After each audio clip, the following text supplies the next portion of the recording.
Halo, assalamualaikum warahmatullahi wabarakatuh. Izinkan saya untuk berbagi pengalaman dengan Akaso V50X. Oke, langsung aja.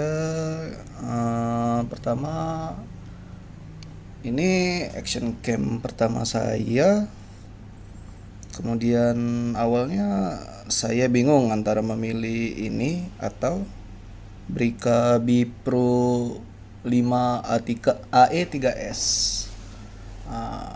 Pada akhirnya saya memutuskan untuk mengambil Akaso ini dikarenakan bentar fokusnya, aduh, ya maklupin lah kamera buluk. Oke, lanjut. Kemudian kenapa saya mengambil Akaso ini? Karena dia sudah memiliki fitur touchscreen, sedangkan untuk B Pro 5 AE3S itu belum memiliki fitur touchscreen. Oke, kita coba hidupkan dulu.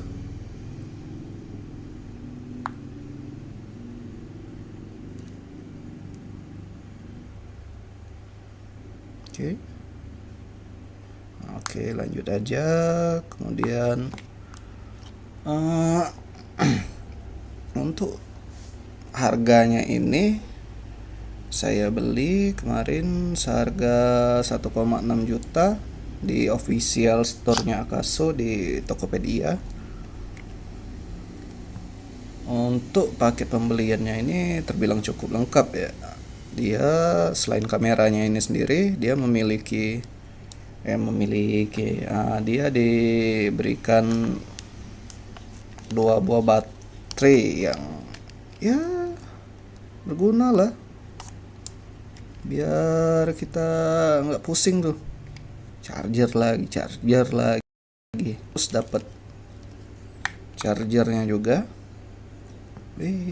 sorry, terus kabel micro USB yang ya mestinya sudah Type C ya, tapi ya untuk harganya lumayan lah, 1,6 juta lengkap. Terus ya remote, terus macem-macem dah, mountingnya lengkap dah. Yang mau pasang di helm, di sepeda, udah nggak perlu pusing lagi. Dapat strap juga nih, ada 5 strap. Terus nih, biar kalau mountingnya lepas, kamera kalian nggak hilang, langsung nggak jatuh ke jalan. Terus dapat lagi ini protektif, ini backdoor case. Ini juga dapat lagi nih 3M untuk nempelin mount ke helm atau kemana. Terus dapat juga kabel tis. Terus dapat juga ini waterproof case-nya.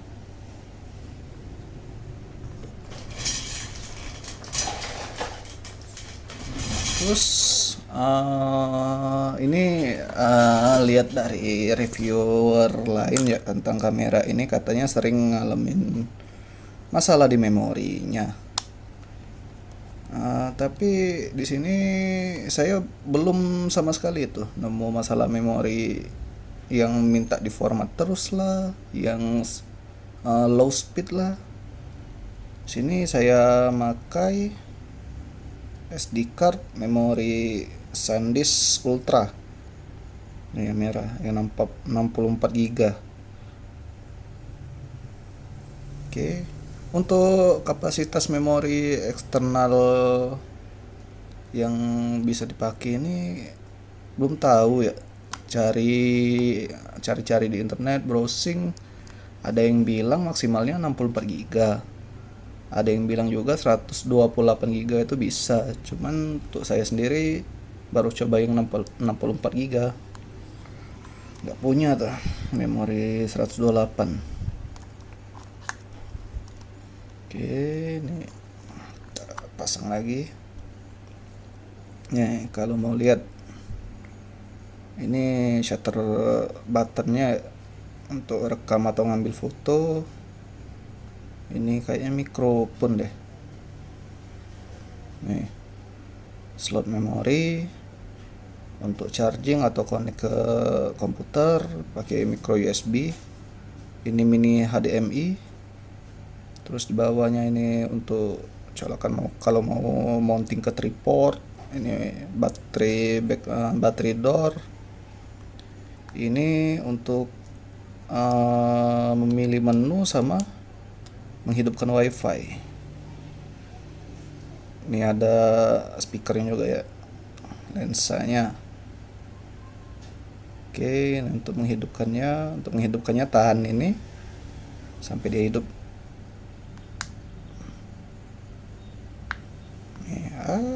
Kamera gua jelek.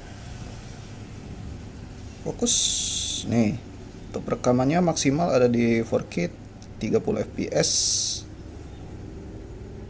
Terus ya fitur touchscreen-nya. Nih. Touchscreen. Atau pakai tombol di sampingnya juga bisa. Ini untuk pilihan resolusinya mungkin ya. Ini ada image stabilization juga, biar nggak geter rekaman. Ini dari 4K 30 fps sampai yang paling rendah itu 720p 30 fps. Untuk frame per fps-nya yang paling tinggi itu ada di 720p 120 fps.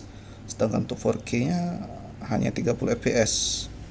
Kalau saya sih sering pakai yang 2K 60 fps. Kalau mau slow mo ya antara 1080p 50 fps atau 720p 120 fps.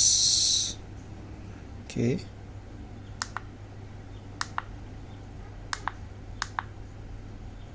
Oh ya, dia juga sudah bisa nih kalau yang mau pakai mic eksternal dia juga bisa, tapi di pakai penjualannya tuh nggak ada mic eksternalnya.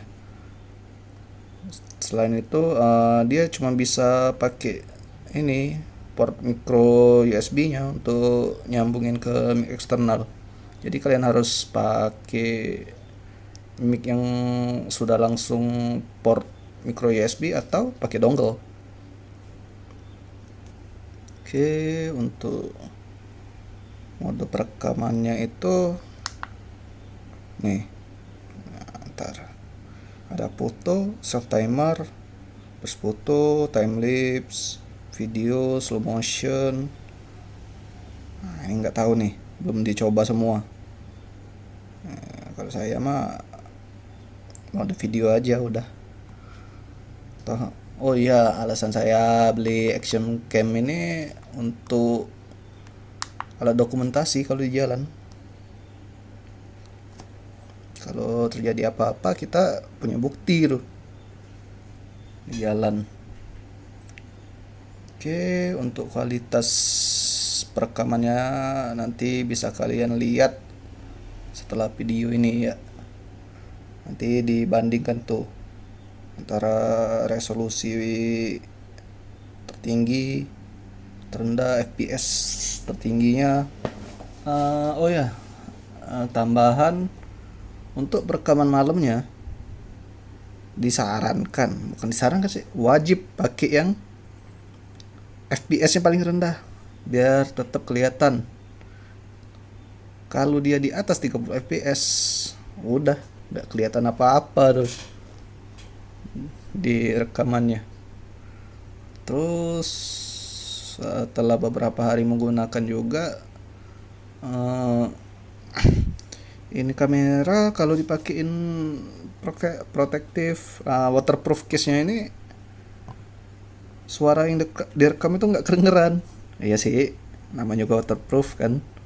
Jadi ya terpaksa nggak pakai case. Belum dipasang yang anti gores lagi nih. Kalau ini biasa dah, ini takutnya lensanya ini kegores, wah nangis tuh. Apalagi ya, yang belum sampai, tanya aja lah ya di kolom komentar. Kalau ada yang belum disampaikan, insya Allah nanti dijawab. Oke.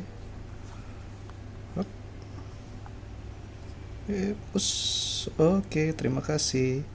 Dah.